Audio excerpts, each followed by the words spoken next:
Welcome to The Art of Feeling. This episode is the second in our series on how to have a difficult conversation with your partner.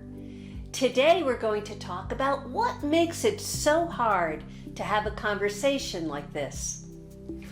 The biggest reason is that nobody actually learns how to deal with big emotional conflicts in relationships.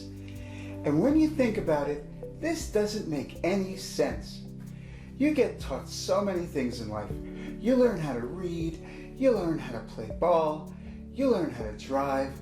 But when it comes to learning the skill of talking through a big problem with your intimate partner, no one gives you any advice. You're supposed to know how to do it by instinct. Or else it's supposed to come naturally because you love them. The skill of how to work through a major emotional disconnect is never taught. Exactly. You know, have you ever noticed how they do it on TV? It's a regular thing.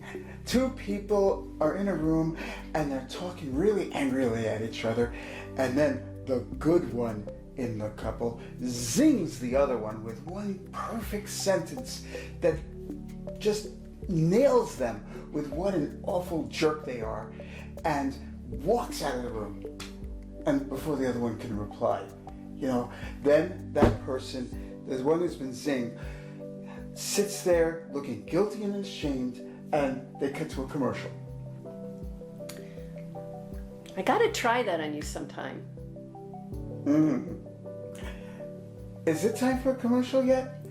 So we don't learn how to do this from the culture, so whatever we learn comes from our parents. And that's often not very good.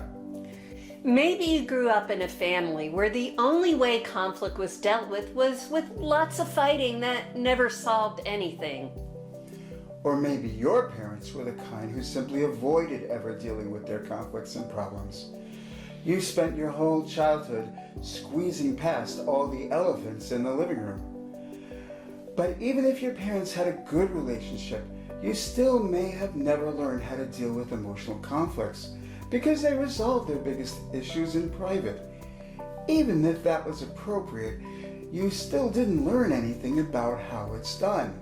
So what are difficult conversations? Well, most of the time they're about one of the following topics: money, the kids, household management, upsetting behaviors, sex, secrets revealed, secrets discovered, moves and other major life decisions, family entanglements, and friends. But it's not the topics that make them difficult, it's the emotions. Difficult conversations involve major differences causing ongoing conflict and distress, and they call for change. This brings up huge feelings. For the one who brings up the difficult conversation, the primary feelings evoked are: do I matter to you? Do you care about how I feel and what I need? Are you willing to change knowing that I'm not happy with the way things are? Are you really on my team? Will you come through for me on the tough stuff? Do I have a voice in our relationship? And for the one who's just been brought into the conversation, the feelings will be: do you accept me? Do I have to change for you? What if I can't make the change you want? Does that mean you won't love me anymore? It can also be: do I have to agree with you even if I don't? Do I have to give in to you, and will that be enough? Are you on my team? Do I have a voice? Difficult conversations are also about something nobody ever talks about: the balance of power in the relationship. People don't talk about this because we have a false idea that healthy relationships don't have power issues, but they do. Some couples have really huge imbalances of power between them. But in most cases, the surprising fact is most people in long-term committed relationships underestimate how much power and influence they have on their partners and overestimate how powerful their partners feel. You'd be absolutely amazed at how often both partners in a couple will say, my partner always gets their way. The truth is, deep down, everybody is at least a little afraid of being overpowered by their partner. It's because your partner is so important to you. No one affects you so much. In difficult conversations, these feelings come up as, are you trying to put one up over me and take advantage of me? Am I just going to have to take it or leave it? And for the other partner, it could be, are you trying to push me around, control me, belittle me?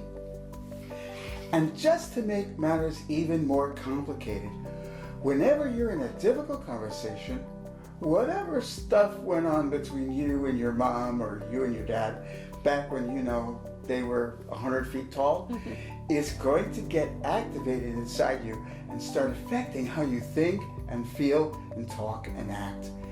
And the same goes for your partner. So there's that. Now you know why a difficult conversation is never resolved by presenting the best facts and arguments. And they're not going to get resolved either by just getting your partner to realize how upset you feel, so that if they truly loved you, they would change. No matter how justified your feelings are or how long your partner has resisted you, your partner has to feel understood also, or nothing will change. In our next episode in this series, we're going to share with you what to say and do during a difficult conversation to make it go as successfully and smoothly as it possibly can. Thanks for watching. If you've enjoyed this video and would like to hear more about staying emotionally connected to your partner and yourself, like us and subscribe below. So congratulations for being brave enough to want to start a difficult conversation. Tune in to our next episode where we explain how to cross the chasm of disconnection to reconnect with your partner. Bye for now. Take care.